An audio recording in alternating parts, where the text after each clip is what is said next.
maka dengan diberlakukannya 10% tambahan, maka tarifnya itu menjadi 10 ditambah 10 ataupun 37 ditambah 10. Ekspor produk dari Indonesia ke Amerika Serikat ternyata sudah dikenakan tarif impor yang tinggi, meskipun tarif resiprokal Donald Trump terhadap Indonesia sebesar 32% ditunda selama 90 hari, mulai Rabu 9 Mei 2025.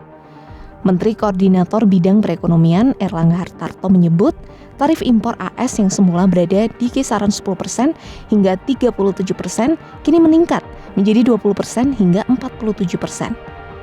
Hal itu setelah penambahan bea masuk sebesar 10% mulai awal April 2025. Tarif hingga 47% tersebut dikenakan untuk produk-produk unggulan dari Indonesia ke AS, di antaranya tekstil dan garmen. Tak main-main, ternyata tarif ini lebih tinggi dari beberapa negara di ASEAN dan di luar ASEAN. Selain tekstil, Erlangga menyebut komoditas lain seperti alas kaki dan furnitur juga ikut terdampak. Saat sekarang untuk produk ekspor utama Indonesia seperti garmen, alas kaki, tekstil, furniture, dan udang, itu menjadi produk yang Indonesia mendapatkan tarif bea masuk lebih tinggi dibandingkan beberapa negara pesaing, baik dari ASEAN maupun non-ASEAN, negara Asia yang lain.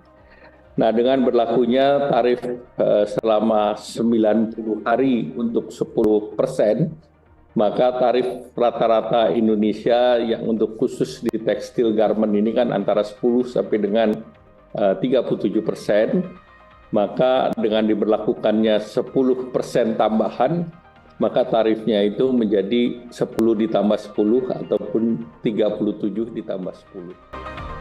Erlangga menilai hal ini membebani ekspor Indonesia. Barang-barang Indonesia menjadi kurang kompetitif dibandingkan negara lain lantaran tarif yang didapatkan Indonesia lebih besar dari negara-negara Asia lainnya.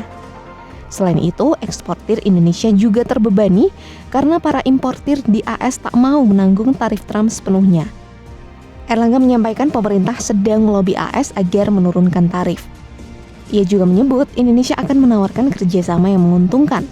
Hal ini termasuk rencana impor LPG, minyak mentah, dan bensin dari AS. Sebelumnya, Presiden Amerika Serikat Donald Trump mengumumkan daftar tarif dasar dan bea masuk baru pada banyak mitra dagang pada Rabu 2 April 2025. Trump mengenakan tarif dasar paling rendah 10% untuk semua barang impor yang masuk dari seluruh dunia per Sabtu 5 April 2025. Sementara untuk tarif resiprokal atau timbal balik berlaku pada Rabu 9 April 2025. Untuk tarif resiprokal, AS memberikan tarif bervariasi kepada sejumlah negara. Adapun kebijakan tarif baru ini diklaim bagian dari upaya Trump untuk menciptakan kesetaraan dalam perdagangan internasional. Namun di saat yang sama, AS mengalami defisit saat bermitra dengan negara tersebut.